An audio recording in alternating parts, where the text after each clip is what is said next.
Hey everyone, so this is our last lesson in our Earth and Climate unit. Today we're going to be talking about taking action and focusing on what Canada and the provinces have done and have committed to doing, and then getting you to think about what you can do as a consumer or as an individual. So if we first start, your textbook, pages 223 to about 230 or so, it's a little bit outdated, and it talks a lot about the Kyoto Accord, which is now, we have totally missed our target for the Kyoto Accord, and the idea in general has been scrapped. So it's not particularly relevant. What we are going to be talking about is the Paris Agreement a little bit later on. There's no information on that in your textbook, but there's a whole whack load of information on the internet if you want to look that up. Let's focus first on the data. So global temperatures have risen by about 3/4 of a degree over the last 100 years. I know this doesn't seem like a lot, but like we've said before, you got to keep in mind how big the Earth's kind of surface area is. So that is a lot of energy that's being increased. The general consensus by scientists is that we should limit the temperature increases to 2 degrees to avoid kind of these catastrophic climate change impacts. So 2 degrees Celsius is that magic number there. To accomplish this goal of not going past this 2 degrees threshold, our climate models, scientific models, computer simulations, suggest that atmospheric greenhouse gases need to be below 450 parts per million. Now we know with CO2 we've already hit the 400 parts per million mark, which, if you remember, kind of speaks to us saying that it's not really gonna get a whole lot better. We've kind of hit the point of no return. But if we can keep under 450, then we might be okay.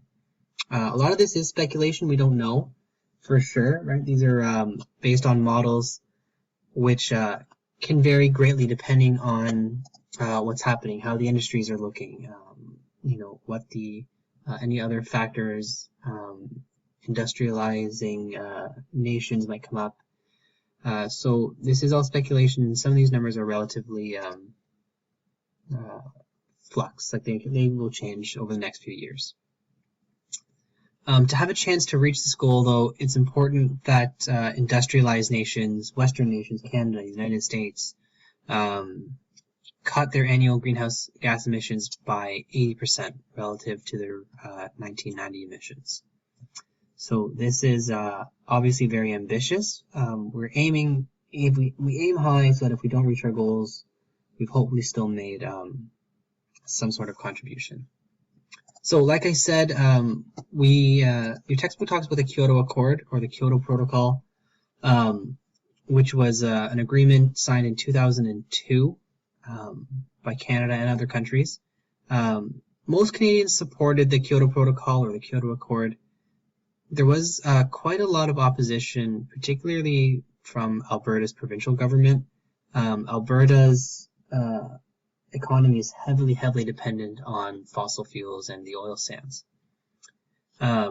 So, and not only the economy, but employment in that province as well. There's a lot of people that move there because there's such guaranteed money in this industry. And so Alberta's government was worried that this would interfere with their economies. And it's not, it wouldn't be outlandish to think that. Of course it would, right? If we cut fossil fuel emissions, we're cutting jobs in that industry. But what we have to keep in mind is that cutting jobs in the fossil fuel industry hopefully means increasing jobs in high tech and green energy. The problem is that jobs in the fossil fuel industry are what are typically considered low-skilled jobs, whereas jobs in high tech and green energy are typically referred to as high-skilled jobs, where people need more than a high school education, undergraduate degrees, graduate and PhDs to start making a lot of money in these programs. In 2006, the Prime Minister at the time announced that Canada would not reach its Kyoto targets. There was just simply not enough focus by the governments at that time to work on the environment, as their priorities were just different. The priorities for that government may have been the economy, and jobs, and not necessarily carbon emissions. At the time, there were opposition parties, the Liberals and the NDP, had really criticized them for not meeting these targets. However, in the defense of the government at the time, the targets may have simply been too ambitious to reach. It may have just been not possible for us to get there regardless of who was in power. In 2009, the Copenhagen Agreement was reached, and it was slated to take effect in 2013 after the Kyoto Protocol expired. But even that now is kind of old news. Canada has now signed on to the Paris Agreement. The Paris Agreement has a whole lot of parts to it. Now, none of these are legally binding. If we don't meet our targets, there's no real repercussion except for the fact that it's going to cause issues in our environment, and we want to be able to do this so that we are kind of useful contributors to the global society. So part of this was to keep global temperatures, rising global temperatures below that 2-degree threshold. Canada wants to cut its emissions by 30% relative to 2005 levels. Countries that are already industrialized have committed to spend at least $100 billion every year between 2020 and 2025 to help emerging economies invest in this green energy, this clean technology. Canada, for example, has committed to try to keep as much of its remaining forest intact as possible and leave as much of the fossil fuels in the ground. Now, we know we're not doing this. We are still cutting down forests and we are still digging up fossil fuels, but we hope that the amount that we do so is lessened. Canada will also be developing a national climate change strategy, a strategy with each province, as well as the entirety of our continent, so Canada, United States, Mexico, everybody involved in North America. If you are working on the Paris Agreement or what Canada is doing as part of your project, take a look at that link below, and it will it's a whole rundown by the Globe and Mail of what exactly the Paris Agreement means to Canada and what we've pledged to do.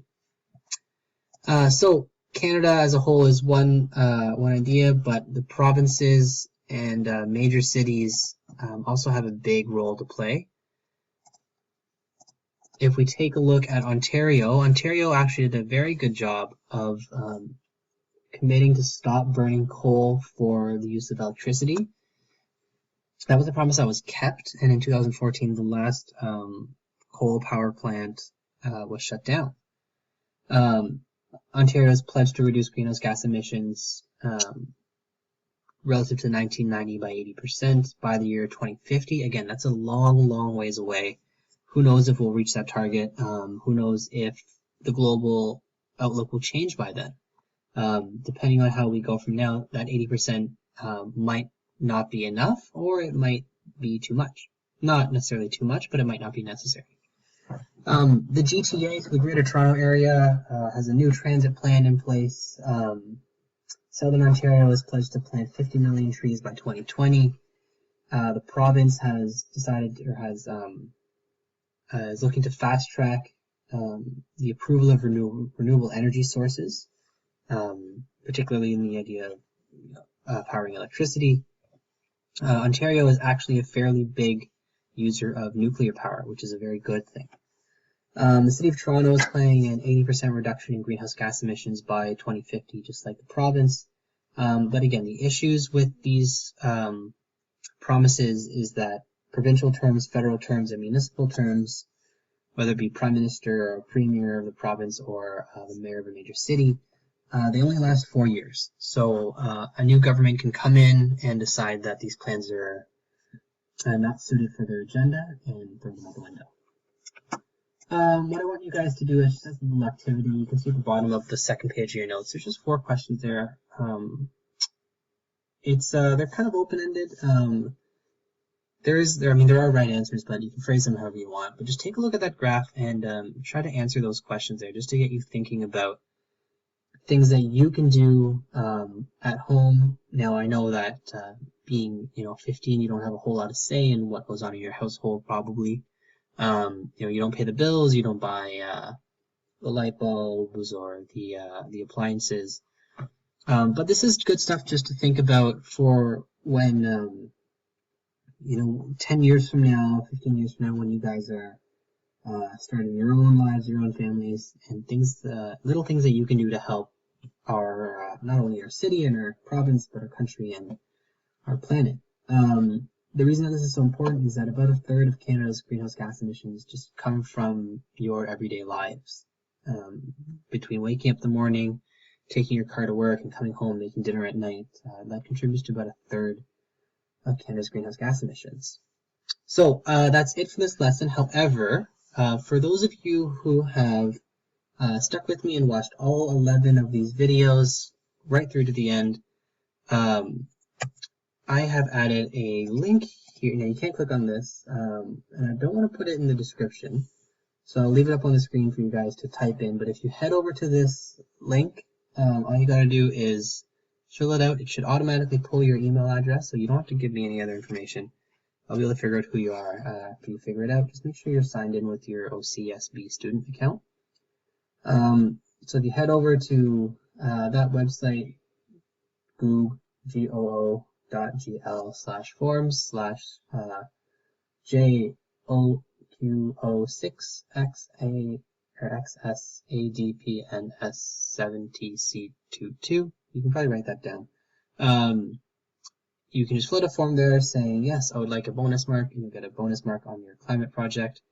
I will leave it up to you if you decide to share this information with your classmates or not. I'm not going to. I'm going to leave it up here. And this is just a reward for those of you who have decided to watch these videos the whole way through. So if you don't want to kind of share the wealth for those who may not have put as much time into it as you have, that is totally fair and understandable. If you want to let everybody know, that's your prerogative. All right, so thanks, guys. That's it for climate. If you do the exam review, it'll tell you exactly what you need to know from these videos. Ask me any questions you have in class. Good luck on your climate projects, and good luck on your exams.